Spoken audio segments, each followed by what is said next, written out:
네, 한 주간에 있었던 정치 이슈를 콕콕 집어서 정리해드리는 순서 주간 이슈픽 코너입니다. 김지수 아나운서 나와 있습니다. 아나운서 안녕하세요. 네, 안녕하십니까. 네, 첫 번째 이슈픽부터 바로 들여다볼까요? 네, 오늘도 세 가지 이슈픽이 준비가 되어 있는데요. 첫 번째입니다. 오염수 대 오염 처리수입니다. 네. 이번에 이제 한일 정상회담이 끝나고 이제 시찰단 원전 오염수에 대한 시찰단이 이제 파견되지 않습니까? 네. 파견이 되는데 이 오염수의 용어를 놓고 이 오염 수냐, 오염 처리 수냐 이런 공방이 지금 이어지고 있습니다. 네, 먼저 그 시찰단의 성격부터 이제 알아보도록 하죠. 전문적인 시찰인지 견학 수준의 그런 이제 뭐 시찰단인지 놓고 우리와 그 일본 간의 의견이 엇갈리고 있죠. 네, 그렇습니다. 일본은 정상회담 이틀 만에 이 한국 시찰단의 역할이 안전성 검증은 아니라며 선을 그었습니다. 네. 이 우리 시찰단의 오염수 방류 설비를 소개하고 안전하게 방류할 것이라는 설명 정도를 하게 된다. 이제 이렇게 밝힌 건데요. 가장 중요한 것이 안전성 검증인데 이를 미리 차단했다. 이렇게 볼 수 있습니다. 하지만 외교부는 독자적으로 오염수 처리의 안전성을 검토하고 평가할 수 있는 그런 기회가 확보됐다고 국회 외통위에 보고를 한 상황인데요. 다만 이 후쿠시마 제1원전 시찰일이 23일부터 24일까지입니다. 다음 주인데 현장 점검을 준비하기에는 좀 시일이 촉박한 것이 아니냐 이런 얘기가 있고요. 또 실제 체류 시간이 이제 이틀밖에 안 되다 보니 이런 상황에서 과연 객관적이고 또 과학적인 검증이 가능하겠냐는 이런 비판이 나오고 있습니다. 네, 우리와 이제 일본 간의 의견이 이제 엇갈리고 있는 부분을 이제 설명해 주셨고 또 이제 국내 상황에서 보면 또 여야 간에도 입장이 이제 갈리는 그런 부분이 있는데 바로 이제 오염수를 오염 처리수라고 수정해야 한다. 이 주장을 놓고 이제 갈리고 있는 상황이죠. 네, 그렇습니다. 말씀하신 대로 우리와 일본 간의 관계에서도 입장이 다르고 여야 사이에도 입장이 다른데요. 네. 국민의힘 우리 바다 지키기 검증 TF위원장인 성일종 의원의 발언이 있었는데 이 성 의원 후쿠시마 오염수가 오염수 정화 장치를 거쳐서 이 국제법 기준치 이내일 때 방류를 하는 만큼 네. 오염 처리수다. 오염 처리수라고 부르는 것이 적합하다고 주장을 한 겁니다.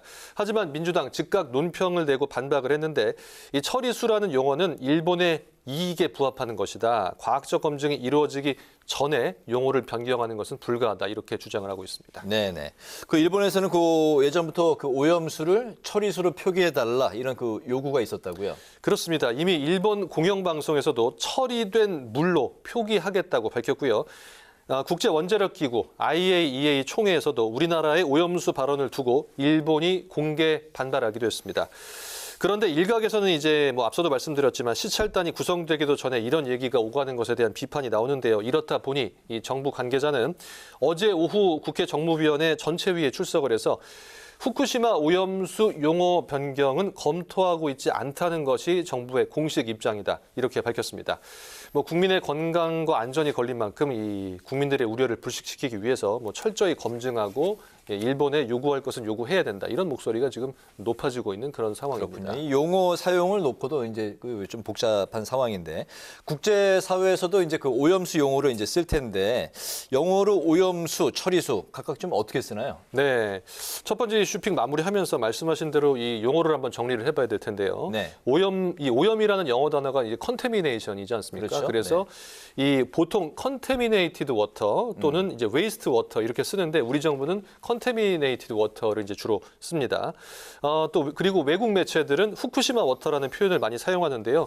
일본 정부와 매체들이 뭐 앞서도 말씀드렸듯이 처리된 물, 그러니까 트리티드 워터 이렇게 지금 표현을 많이 하고 있는 그런 상황이어서 뭐 논란이 좀 계속될 것 같긴 합니다. 그렇죠. 용어를 둘러싸고도 그 안에 깊이 들여다보면 뜻의 이제 차이가 민감하게 갈리는 부분들이 있기 때문에 네. 여러 가지 지금 이야기들이 나오고 있는 상황. 네, 이제 그 첫 번째 끝났고 두 번째 이슈픽도 들여다볼까요? 어떤 내용일까요? 네, 두 번째 이슈픽입니다. 코인 조사단 가동입니다. 네. 지금 더불어민주당 김남국 의원의 60억 원 코인 투자가 상당히 논란이 돼서 이번 주 내내 여파가 있었는데 네. 결국 민주당이 자체 진상조사에 나섰습니다.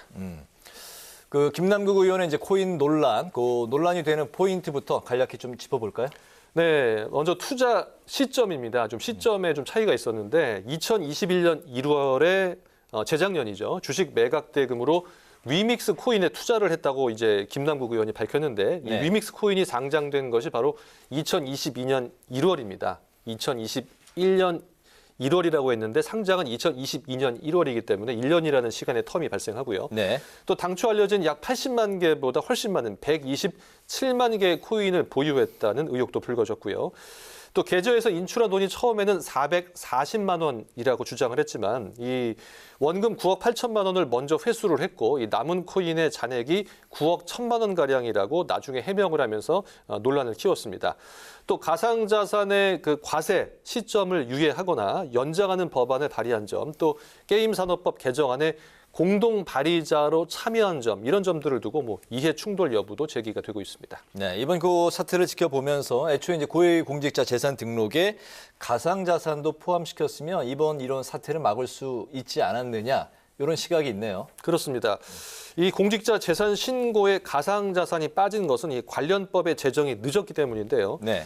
가상자산 관련 법안은 어제서야 이제 겨우 정무위를 통과했습니다. 가상자산이 지금 상당히 많이 거래되고 있지만 돈이나 증권 같은 재화로 인정을 하지 않기 때문에 바로 재산 목록에 넣을 수 없었던 건데요. 이에 따라 가상자산 관련 법안의 통과를 앞둔 국회에서 이 가상자산을 재산 신고 대상에 포함시키도록 하는 공직자윤리법 개정안을 논의하자는 움직임이 지금 본격화가 되고 있습니다.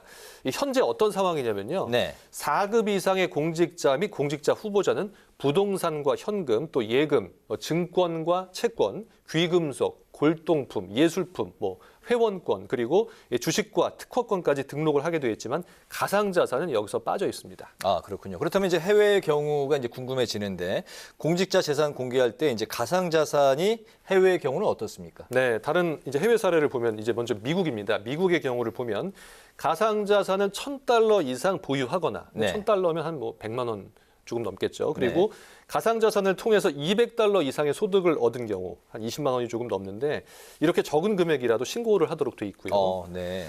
또 EU, 유럽연합 역시 지난 2020년부터 자금 세탁 방지법에 의해서 회원국 내 주요 공직자들의 재산 정보를 공개적으로 발표하고 있는데 여기에 이제 가상자산이 포함이 되어 있습니다. 이에 따라서 사실 가상자산의 일일 거래량이 우리나라가 거의 세계 최고의 수준인 것으로 알려지고 있는데 네. 이 관련 입법의 속도가 상당히 늦다는 지적이 지금 전문가들 사이에서 나오고 있는 상황입니다. 그렇군요. 예. 잘 들었습니다. 세 번째 이슈픽도 살펴볼까요? 네, 세 번째 이슈픽입니다.